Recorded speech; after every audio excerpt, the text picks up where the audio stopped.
All right, I'm Roger. And I'm Brian Stewart from thisisinfamous.com. And today we are watching Mortal Kombat Defenders of the Realm, which aired on USA from September 21st, 1996, all the way to December 14th, 1996. One hell of a run it had. Oh my goodness. I mean, the Mortal Kombat series, I'm surprised this didn't kill it off. And it aired on the USA Action Extreme Team block, which was their action cartoon weekend block. And, yeah, this is a nice little slice of 90s nostalgia here. Yeah, when kissing someone was a weapon, like in Virtua On. Blowing kisses. I will give a prize to anybody that remembers Virtual On. They're gonna vaporize me. But yeah, this is a show that really got thoroughly swept under the rug because after its initial run, it was never re-aired. All the shows that we've done on this so far have re-aired multiple times. This has never graced the airways of American broadcasting again. Of all the trash they've dredged to fill Netflix with stuff for instant watching, or Amazon Prime or Hulu, I'm surprised this hasn't been dredged up yet. You'd be surprised, but there's not even a U.S. DVD release for this. It's been released in like Brazil and Russia. Not even from Shout Factory. But when it comes to Netflix, does there need to be a DVD release for it to be on Netflix, or can they just like take episodes and put them on Netflix? Wait, silent. The big red button is flashing. Uh-oh. Shit's hitting the fan. Quick, the Indian guy who looks super strong. And he should definitely young. Be the tech guy. Nightwolf in the games looked like he was scratching 50 for God's sake, and here he looks like he's 19. Oh no, the Rastafarian robots are coming. Run. I have to point out though that this is canon. This takes place after the movie. It's pseudo canon. Yeah, it's supposed to take place right after the first Mortal Kombat movie. And this came out a year before Mortal Kombat Annihilation. And they actually go through some great stride to try to keep it in line with the first movie. There's times where they directly reference the first movie. There's going to be a flashback in this episode, actually. And, here's your favorite scene right here. Oh, man, Katana. The most useless character ever. You can't even see her fun bags. Well, we got to keep this, for the kids. So I mean, no fun it's bags. Weird though. There's just this weird diamond. No, there. It's even weirder when they introduce Shiva, because Shiva basically has dental floss over her nipples. And weird. When she shows up, there are some times where her breasts almost completely disappear. Oh, that's not the weird part. I get it, yeah. Oh, and that's Ron Perlman as Stryker. Why Ron Perlman? It's the worst character. Well, I don't think Ron Perlman back then was as appreciated as he is now. I think this is right after Beauty and the Beast. So he was probably Wait, Roger, that was the line. That was her catchphrase just now. Sonya's catchphrase. It's combat time. Yeah, that's annoying. She has to shout that every damn episode, and that kind of gets kind of teeth grinding. Why didn't that catch on? Kids would be yelling that all the time. I think they're too busy yelling, "Get over here."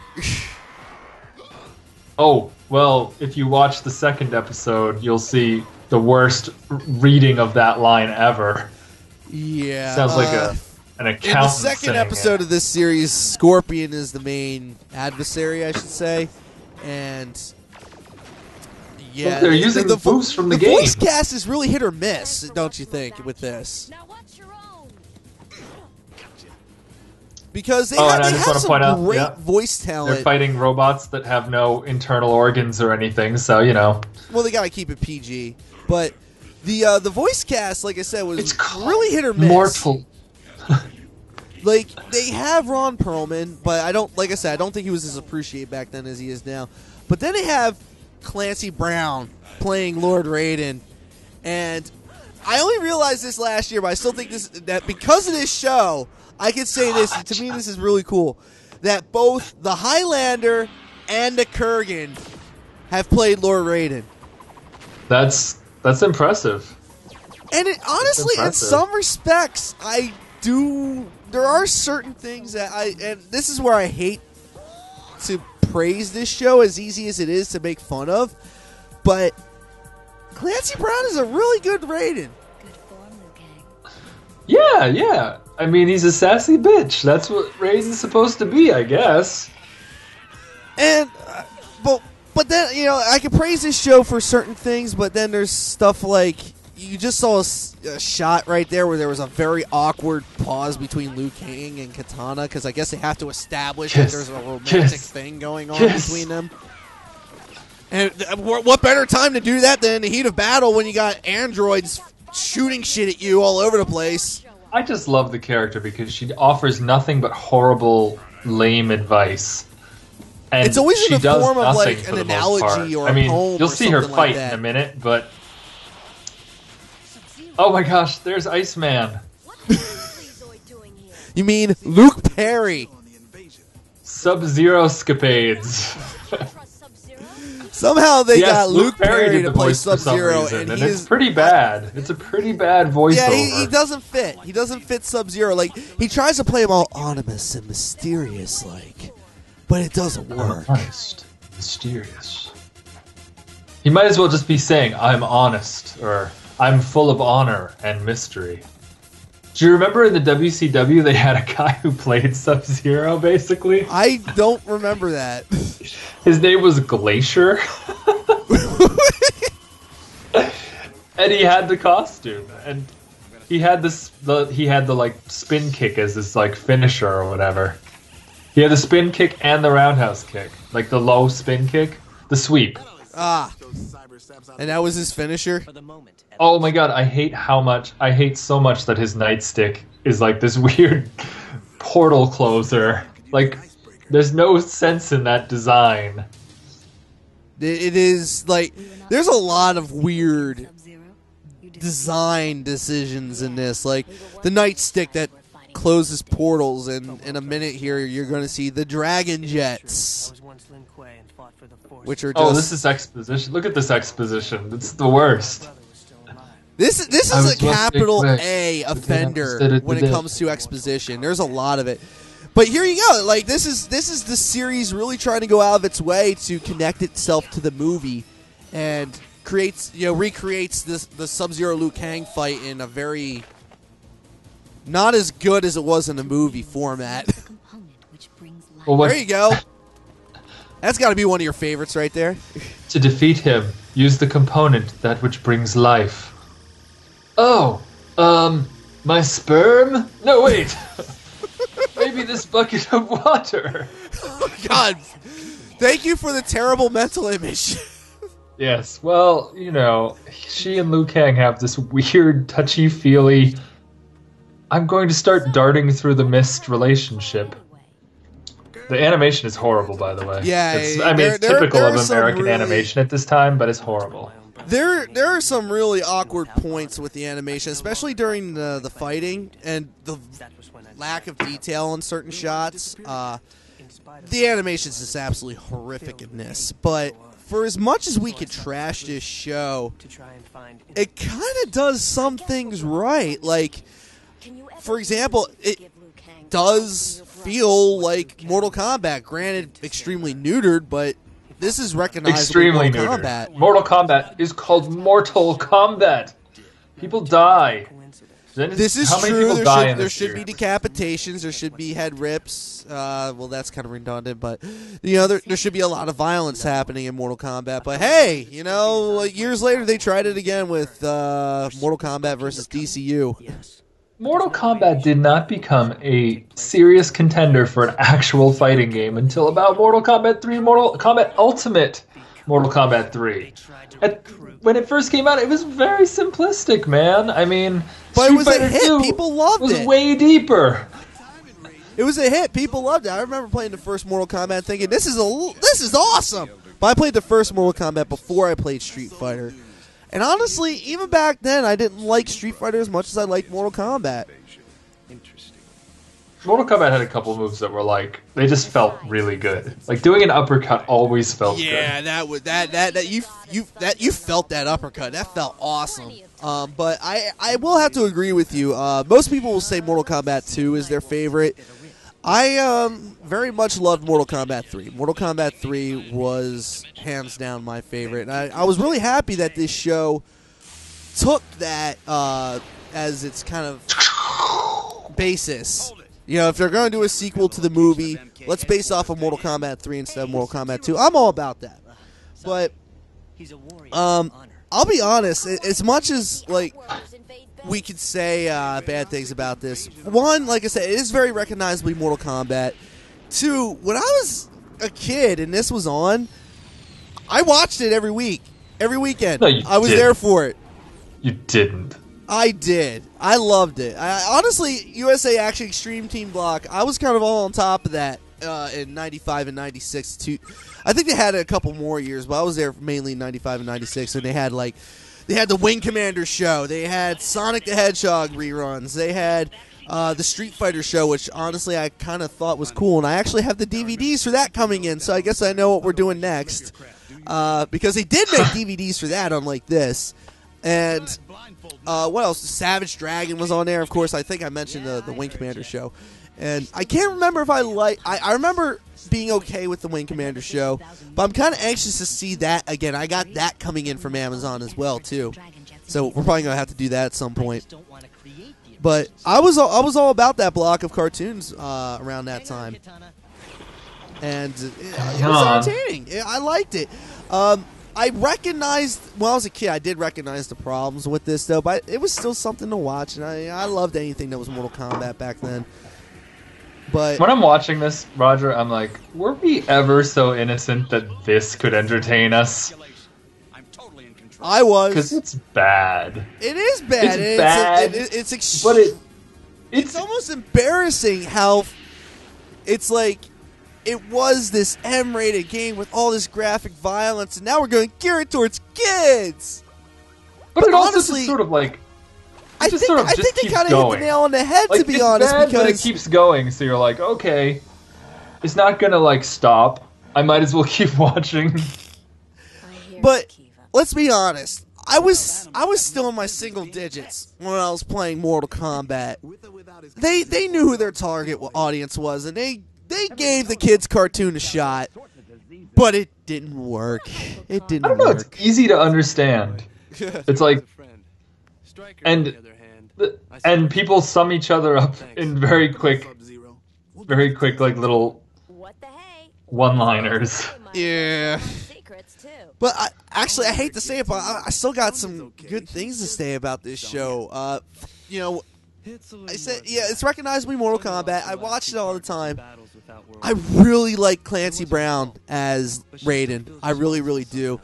But there were actually, even watching it now in my 20s, there were a couple of episodes, one or two of them at least, that actually kind of dug. And the one that stuck out for me was they did an episode that focused on Sub-Zero and Smoke's past friendship and relationship. And I actually kind of got into that one. As bad as a voice that Luke Perry has for Sub-Zero, I was kind of getting into that episode because Sub-Zero and Scorpion were always my favorite characters. But to see them explore that relationship, which was only briefly mentioned in the Mortal Kombat games, I liked that episode. And even nowadays, I like it. I liked it. I'm not going to say a lot, but I can say I kind of enjoyed it. Just in your top 10 TV moments of no, let's not go that far. Let's not go that far. I actually think that this reminds me a lot of what they did with Far Cry 3 Blood Dragon, which was the sort of 80s throwback that they did this year. Yeah, but that was intentional. It had almost the same soundtrack, I swear to God. And the one-liners are like right out of that game. But actually, now that so you it's mention art imitating art imitating art. You know what I mean? Like, but like in that way. And I also love this show called Axe Cop, which is sort of like what I mean. It was written by a kid originally, the comic. So it's got that sort of like haphazard, like we're not going to spend a whole lot of time developing these characters, or exploring themes or anything, other than very broad, like, we're friends, we're not friends. Can we trust him? We can trust him. But yeah, look, there's flying dragons. Yes. But one last piece of praise. Tap it. Last piece of praise that I have. You actually brought up the soundtrack, and for Blood Dragon, not this, but honestly, I kind of like the soundtrack because it tries to emulate the soundtrack from the movie, and there are a couple of moments where they actually directly sample the movie and throw it into remixes. Like there was a remix in episode 2 that sampled the actor that played Shang Tsung and Christopher Lambert, who played Raiden. And I thought that was pretty cool. And it was actually a legit good song. And some of the music in this is pretty boss. And you don't get to hear it in this episode. It got revised about an episode or 2 in. But I could actually kind of get into the theme song minus the whole roll call thing that happens that Clancy Brown throws out. It's kind of heroic. And I could kind of dig it.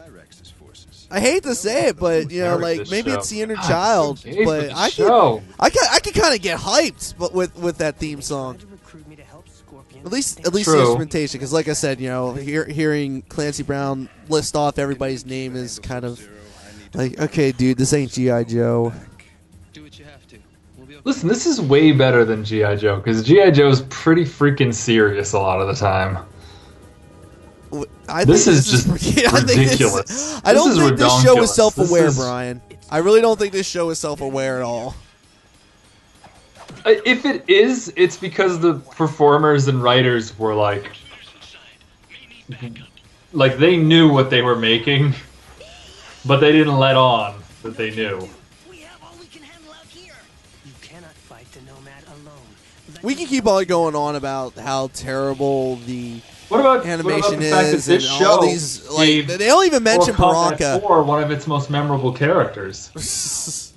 Like, that's the legacy of this show.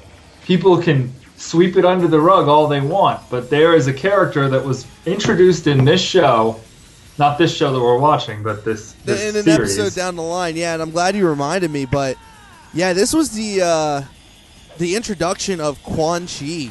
Was this show, and apparently, according to pretty much anybody that follows Mortal Kombat, he was the only character worth noting post Mortal Kombat 3, because nobody gives a shit about any other character post Mortal Kombat 3 than him. I gotta be honest, I didn't realize there was a Mortal Kombat 4 until you said so. There's been 10 million Mortal Kombats! How could you not know there was a Mortal Kombat 4? I knew there was Mortal Kombat vs. DC. I knew Mortal Kombat, the 2011 reboot. Which was awesome. Of the series. Well, yeah, that's awesome because, they had enough time to make it something new. But speaking of Quan Chi, up until the Noob Saibot Wishbone fatality, I thought that Quan Chi always had the best fatality, which was he rips off your leg and beats you with it. I love that fatality. So we got about 2 minutes left of this. You got any final thoughts on Mortal Kombat Defenders of the Realm? Well, Mortal Kombat wasn't known for having really great characters, and I think it shows a lot in this particular show because most of them are terrible. The movie was kind of terrible, though, when you look past the nostalgia and the soundtrack. So that was 1/6 soundtrack, though. I love that soundtrack. Even to this day, I love that soundtrack. Soundtrack's great. But look past it. There's not much there, man. At least it tried. I mean, can you tell me what the plot of Street Fighter was, to be honest? The Shadowfall Corporation doesn't like fighting in the streets. Is trying to squash it by sending matadors with masks and ex-boxing champions to beat up people. I think Ken just, wanted to show off his car, but then it got beat up and destroyed. I can tell you this. I rest my case. This show like carries itself through pretty well.